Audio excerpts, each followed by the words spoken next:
My name is Keith Hammond. I'm going to moderate, and I hope you all enjoyed The Lost Bus. Yes. Without further ado, let me introduce you to this terrific panel we have here today. First up, producer Jason Blum.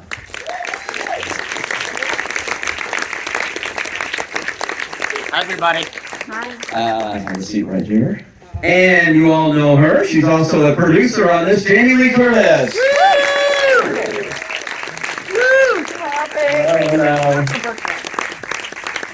And you just saw her in this film, an Academy Award nominee for Barbie, so many other things. Please welcome America Ferrera.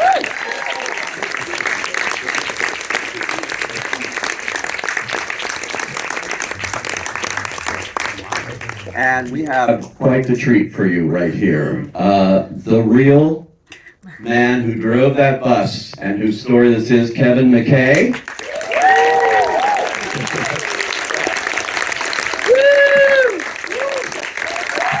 And Mary Ludwig. Oh, right here.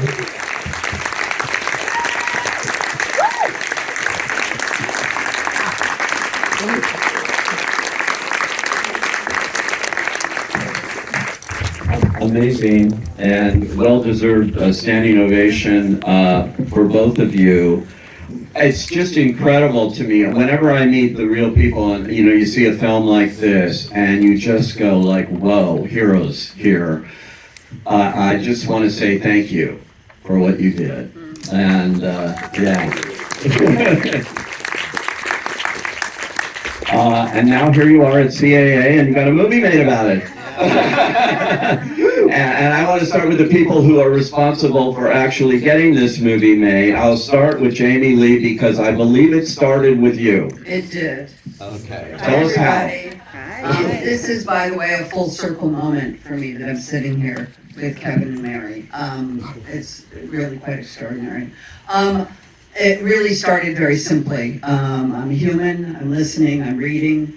I was reading the Washington Post. Sorry. Are we still good about the Washington Post? Yes, We're good about the Washington Post. We're a little on the fence here. Yes, I know, but it's okay. We're in Los Angeles. And there was a review of Lizzie Johnson's book Paradise, which is she embedded with the town of Paradise after the fire and wrote this sort of definitive story of the fire and the human beings. And the sort of pull quote from the review was the story of Kevin and Mary. It was the story of a school bus driver and a teacher who saved the lives of these 22 children. And I said to my husband, Chris, I was in Idaho in a cabin in the woods, and I said, oh, that's the movie.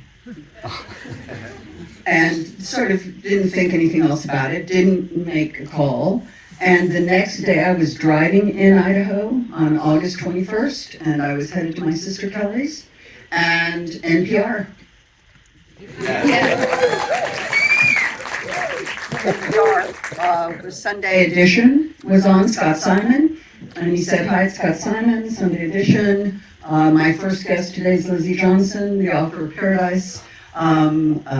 Lizzie, the book is amazing, and the story that really got me was the story of Kevin McKay and Mary Ludwig.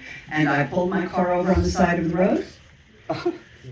I called Jason Blum, who at the time was a new business partner. We had a new deal. A new production deal. I had a vanity deal. At Blum House because I owed him 2 Halloween movies. So he gave me a vanity deal. And I'm sure didn't expect me to be calling him on a Sunday with this story. And I said to him, I sent him the link to the Washington Post article. I sent him the link to NPR. And I said, Jason, I want to make this into a movie.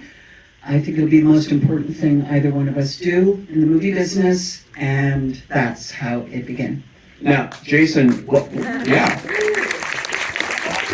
No vanity deal there, and that's a real producer, getting stuff made, and that's hard in this business. But so you hear about this movie? So I took the call, and I wish I had the same foresight, vision, and ability to dream that my partner Jamie Lee Curtis had. But we had made, as Jamie just said, a vanity deal, and there's a tradition most of you probably already know, when you make a producing deal with someone, the first thing that they call you about, you're kind of supposed to put, at least, you can't promise to get it made, but at least like put it in development. So Jamie called me with this incredible idea and this incredible story, and I thought, yes, this would make an amazing movie. But wow, this is going to be hard to actually get it done, you know. And I was worried, but I had the strength, and I'm not kidding about this, and the enthusiasm when you have someone like Jamie who's like shakes you out of your pessimism, which is easy to get pessimistic in this business, and I wouldn't have pushed forward, and together we pushed forward. We got Brad Englesby to Well, if I may, you actually said, I love it. I did. Yes, you go try to find the book, you know, Lizzie Johnson's agents, and try to find Lizzie and try That's to make an alliance. I need to have some chips on the table before I go all in, and I'm going to send it to a few writers. And you sent it to 3 writers that day, Sunday, and the next day, Brad Inglesby called Jason and said, I'll write it on spec. So you have to understand, it took Brad That's right. seeing the power of the story, understanding what he could do as a screenwriter, and saying to Jason, it's such an important story to me that I will do it, and I will do it not for free, but on spec, which is for scale. And normally, if he was going to get his fee, again, it would never have gotten made. Yeah, he did Mayor of Easttown. Yes. I mean, he's all kinds of things he's done. So. But if he had demanded a fee, a screenwriting fee up front, I don't know if we would have been able to make the movie. It would have been a lot harder, yeah. So the fact that he came on so enthusiastically with such passion for it, like in a day, we had a screenwriter. I mean, it was crazy. It's cool that, you know, we always think that executives or the financiers choose the movies that get made. And they choose some movies that get made, but there are some movies that artists choose to make, and they're forced to say yes. And this is one of those movies, which is great, and it makes our business still really, really fun. And it also, I think, makes artists on this side of it. When people complain about movies, we all have to share responsibility in that. Half of them are made by pushed ideas from executives, and half of them are from artists. So we're all kind of responsible to make sure that we all, as consumers of movies and TV shows, are watching things that are cool and interesting and inspiring, like the story you found and your real life story. And let me ask you about how you cast it here. We have one of the 2 main stars sitting right here, so I'm going to get it from her. But you got Matthew McConaughey involved, and that was kind of key for you, was it not, in getting this? Yeah, well, there was no way to make this movie inexpensively, so there was a very small list of people who would unlock the financing, and Matthew was on that list. And there's a funny story about Matthew. We got the incredible Paul Greengrass, who's actually doing another movie right now. Do you want to talk about how we got him? Well, the truth is, when Kevin and Mary and I, when Brad and I went up to Paradise and did a 3-day trip, and we spent a day with each of them individually and then together, and we drove all the routes and really tried to get the topography and see the scope of the landscape. At the top of the hill, there was a moment where, we're talking about making a movie, so at some point it's going to come up, and Kevin's pretty funny, and Kevin said to me, so, who do you think's going to play me in the movie? This shit happens, right? I mean, all of us would ask that same They better be good looking. Yeah. Yeah, I'm not going to say who it was because he ended up not doing the movie. But, and then at one point he said, who do you think should direct it? And I'm not, again, I'm a neophyte at this. I'm a passionate person, but I don't have a track record like Jason or anything. So I said, well, I have 2 names for director. Ang Lee. I mean, if I could go big or go home, right? Ang Lee is a great filmmaker and really, really tells the American story well, and I thought he would do great with this story. And Paul Greengrass, who is, arguably the best action filmmaker working. And so those were the 2 names. that I brought to Jason. That we gave it to Paul, the true real life action, I would say. He's so good at Real life action, bringing real stories exactly to life. And so Paul came on, and Paul and Brad worked on the script. But I was going to tell you a story about Matthew McConaughey. And Matthew was a key piece to getting the movie made. And we sent him the script, and his agents said, he'll Zoom with you guys, but he's kind of on the fence about the movie. And this is positive. I let it, the CAA. It's positive thinking on the agent's behalf. So Matthew gets on the Zoom with Paul and I and goes, Blum, I'm a fan of yours, and I knew him a little bit. Paul knew him a little bit. And I said, Paul, I loved your movies, but I just want both you guys. I don't want to waste your time. Like, there's not a chance in hell I'm doing this movie. Wow. Which was amazing. So his agents were kind of bending the truth a little bit, but in fact, to their credit, Paul, I kind of texted Paul. We were actually on Zoom, but I was like, this call's going to be really short. And Paul, because he's wiser and has more experience in this situation than I do, just started talking. And 90 minutes later, Matthew was more in than out. Wow. And America, a terrific performance here. I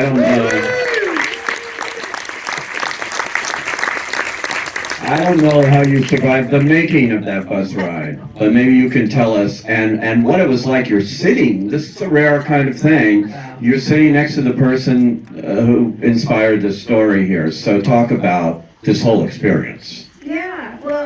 I mean, when I heard about the film, everyone was attached. Paul was making the movie. I was a massive fan of his. Matthew was attached, and it just felt like a Christmas gift to be asked to be a part of this creative group. But obviously it's always about the script and the character and whether or not there's something in there that feels rich and worthy of exploring. And I think for me, I was raised by a single mother immigrant from Honduras.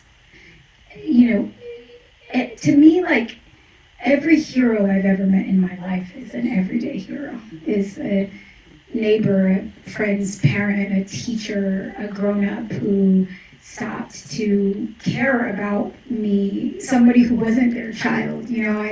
I feel like my life has primed me to believe that real heroes are amongst us and aren't often the people we look to be heroes, but are the people left and right of us. And so when I read Kevin and Mary's story in the script,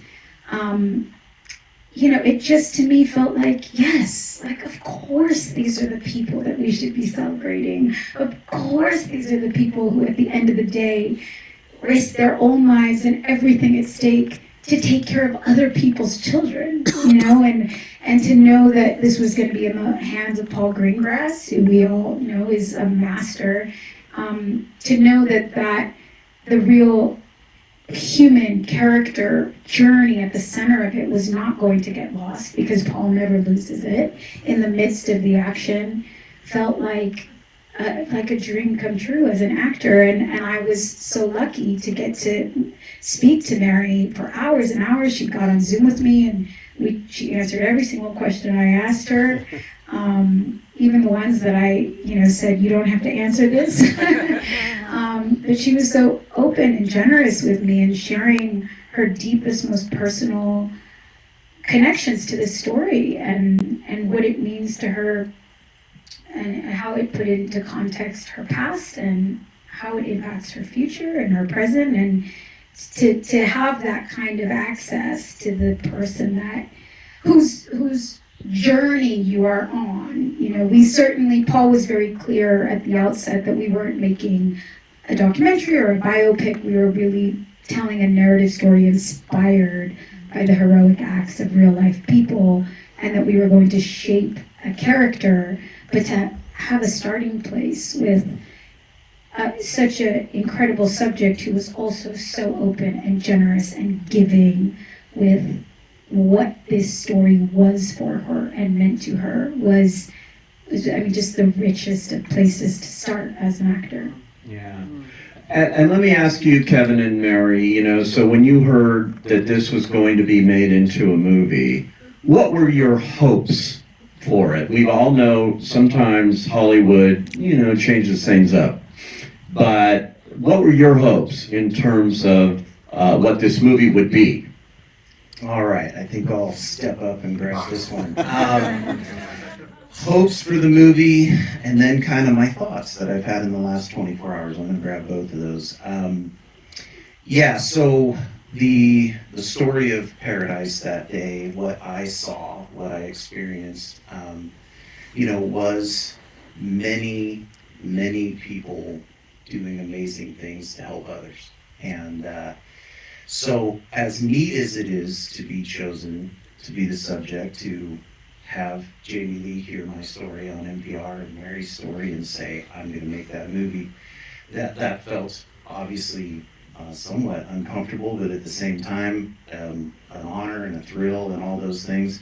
And the hope was, can everyone who had stepped up that day to help others, will they be able to see their story in this film? And what the revelation that I've had in the last 24 hours, which I really want to say to everyone in this room, and certainly to the folks here to my right, we, as a history teacher, you try to explain what's happened in the past in a way where our humanity steps up. And the amazing thing that we have right here is, and for you all, can now look to your left, look to your right. We were in the lobby talking with a nice young lady about how this film was cathartic for her because of her fire story. You all, we all, now, after talking with Chris last night, we all have a fire story. And the gem here is that there's some 5 minutes, there's an image, there's a feeling, there's something very visceral that comes out at some moment in this film that we all, as human beings, are in touch with. And that's quite beautiful. So my hope at this point is, hell yeah. And for you, Mary, when you've seen this film now and, when you first heard about it, is it there? Oh yes, I feel this film profoundly captures the quiet fear we all felt that day, the strength that we had to pull from, and I think for Paradise, Concal Magalia, it was the darkest day for us, but one of our finest days, where we all came together and leaned on each other. And I said, I didn't know Kevin. I've been there 25 years. Kevin had just started, and you know all your bus drivers from being a small town going on field trips, and I had to put my trust in him and really lean on him that day. And I think that spirit of resiliency and in the face of extreme adversity, it just was a ribbon through everything we did. And so one of the moments I just want to say, when we're in a really bad spot on the bus, we looked out the window and we watched, and it was packed with cars, and we watched firemen, policemen, ambulances driving through trees, going around in the opposite direction. And we paused for a minute and had the kids cheer for the first responders. And so just, that's what you saw. And so to see that represented in the film and watching how the firemen and the first responders had to react and say, we can't do anything to stop a football field that's moving. A fire that's moving a football field the minute. We have to start saving lives. And so to me, just it's that coming together of community, strength, and caring. It was just very powerful. And when I watched the film, I was very, very emotional. But I think America and Matthew captured the teamwork. They captured the emotional truth that day, and I just thought it was beautifully done and feel very proud to be connected to this film, and very thankful for this experience and to have it represent our community. And the last thing I just want to say is, you know, it's beautiful to see the essence of a school teacher captured on film. My father was a school teacher, and we ended up at the school that brought my dad from teaching in Oakland, Alameda, up to Northern California. And so we had teachers packing kids in cars. I mean, we just had so many people choosing to do the right thing that day. And I have to say, every kid made it out of Paradise. And Amazing. I also want to know your conversations, maybe with Jamie Lee, because there was kind of a cosmic connection, as it turned out. There's a cosmic connection. I do want to bring up one thing prior to the cosmic, before we get cosmic, because I learned this last night. So, as America just said, it's not a documentary, it's not a biopic, it's inspired by true events. But there are liberties taken, there's fiction within the movie, there is fiction. But there was a moment, because of the conversation, because of how close you two got, that something happened that didn't happen in the script, that Paul's script didn't include that moment, Mary. Will you just share with everybody the moment that you shared with me last night that made it into the film that wasn't in the script, which was the conversation that you had with America, where America went to Paul and said, this happened and I really want to dramatize it? Yeah, I think like one of the things I've read is that that we don't really delve into the children a lot, and I feel good, because you as a teacher you want to be protective, but when I was talking to America on Zoom, she asked me, what were some key moments for you that really shaped your day and shaped how you handled yourself that day, and one of them was, are you talking about the little girl? Yeah. Okay. One of them, so I was sitting up with Kevin, and Abby, the other teacher, came up and grabbed me, and she was like, we have a little one, we can't get her out from under the seat. And so I said, okay, I'm a mom, I've been teaching for a long time, so I went back, and America, I told her how I pulled her out, and I got her to come out, and it was a very moving part of the film for me. And as I held her and she started to cry, I started to cry, and I felt myself really gonna lose control. So I was gonna lose control, like tearfully, and I look around, and there's all these children, fourth grader that I taught in second grade, a fifth grader that I taught in second grade. I had just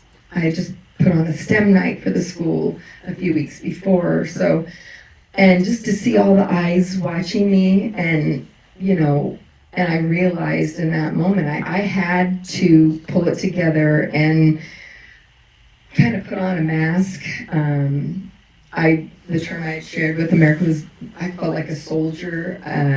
I know we've talked about that, trying to normalize the trip, make it feel like, we're going here and we're going to get there, and being really positive. And I just really realized how closely those children were watching every expression, every action that we were doing. And so the goal was to keep their spirits up and stay strong.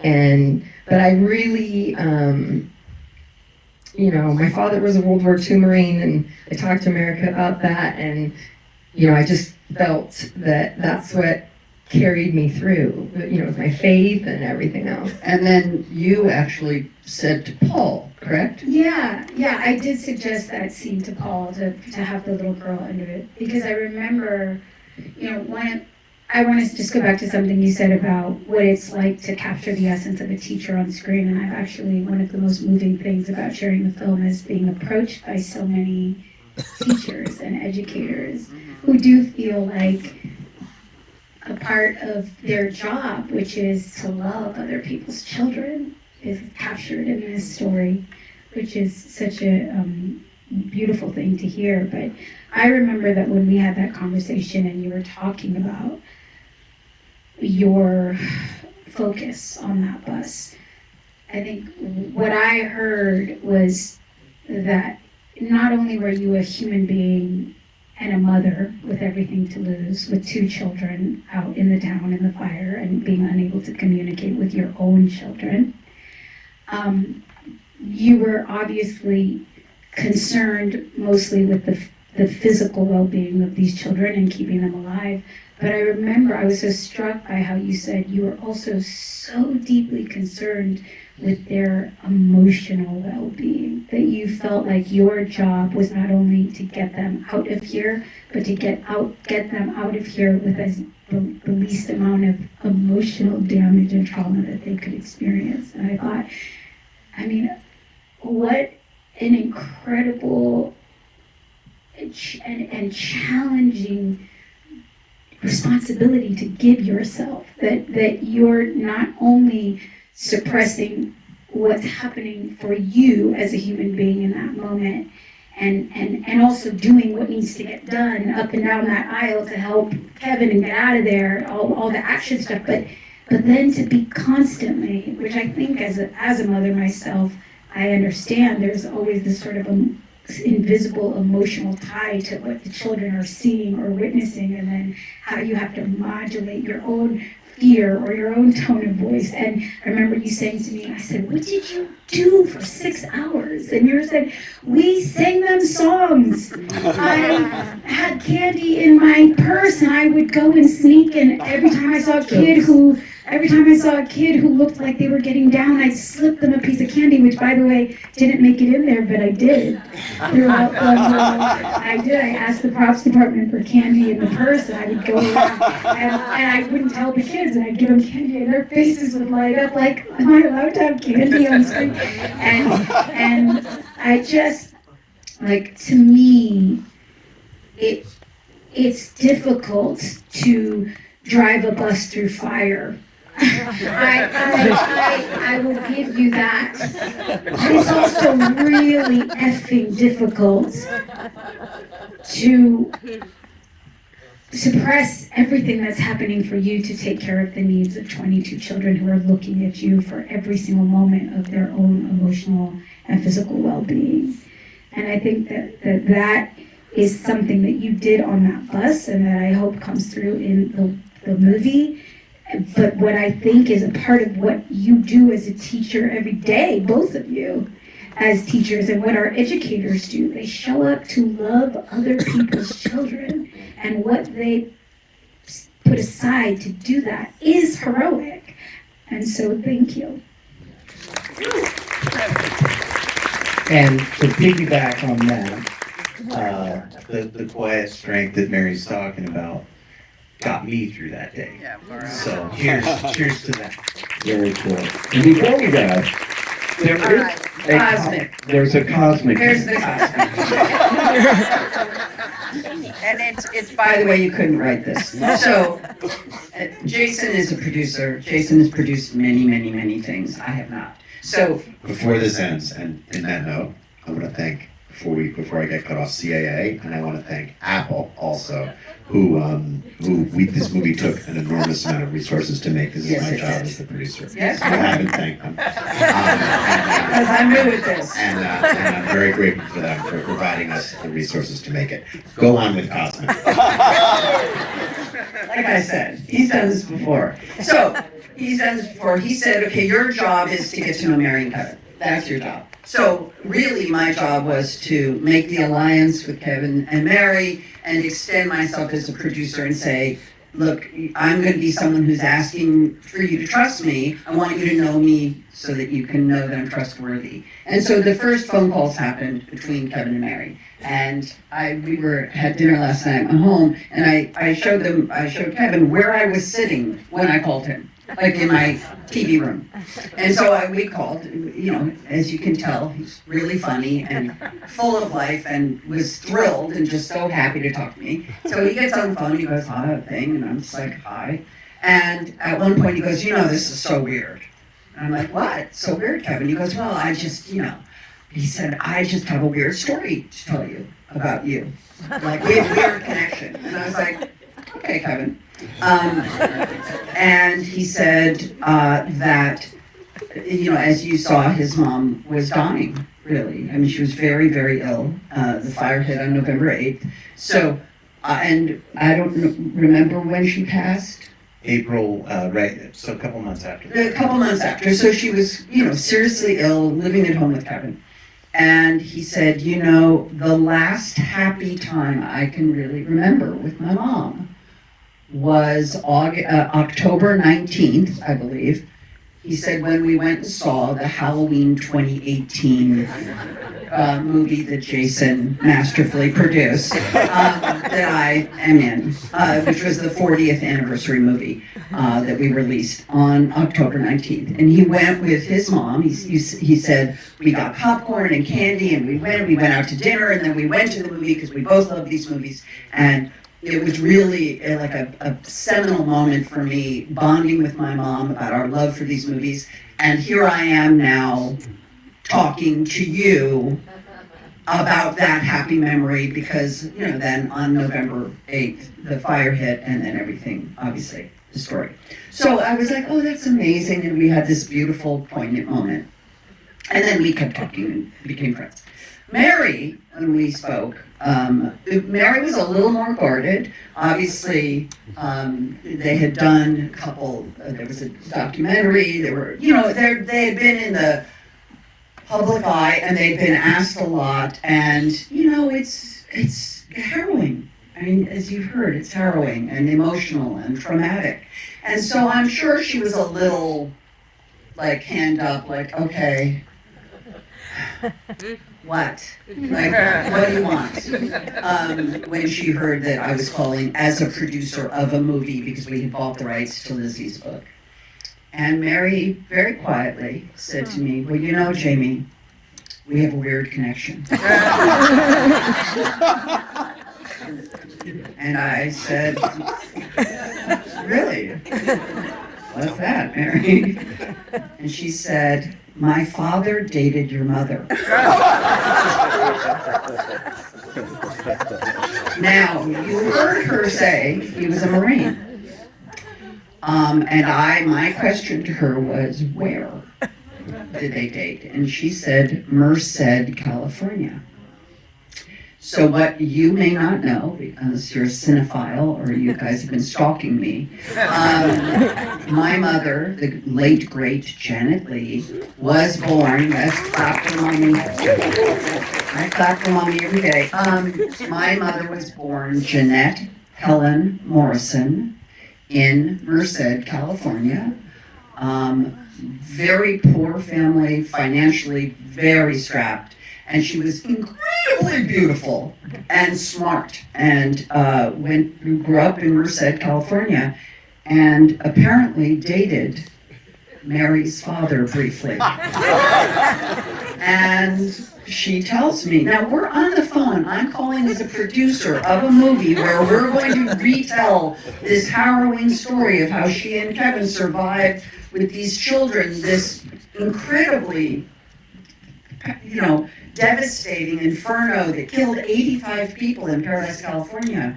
And we're talking on the phone, and she said, my dad was, a Marine, and so he didn't show a lot of emotion. And you said to me on the phone, you said, I saw my dad cry only a couple times in his life.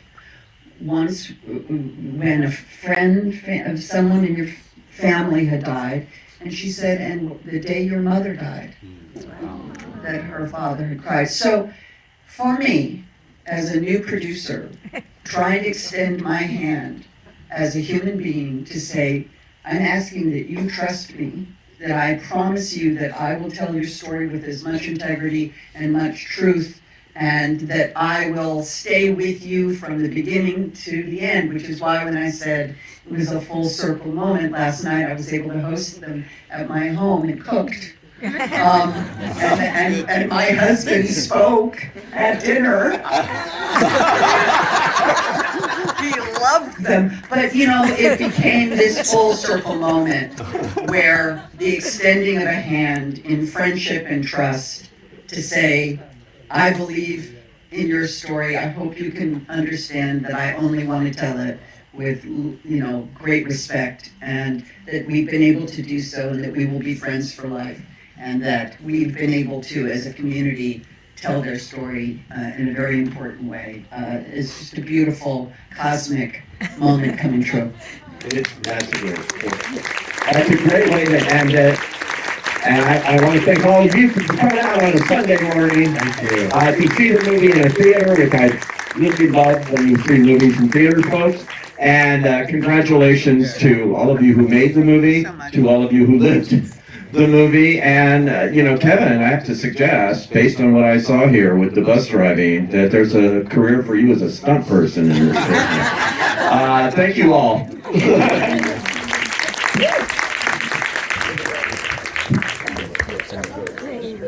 I go up the stairs and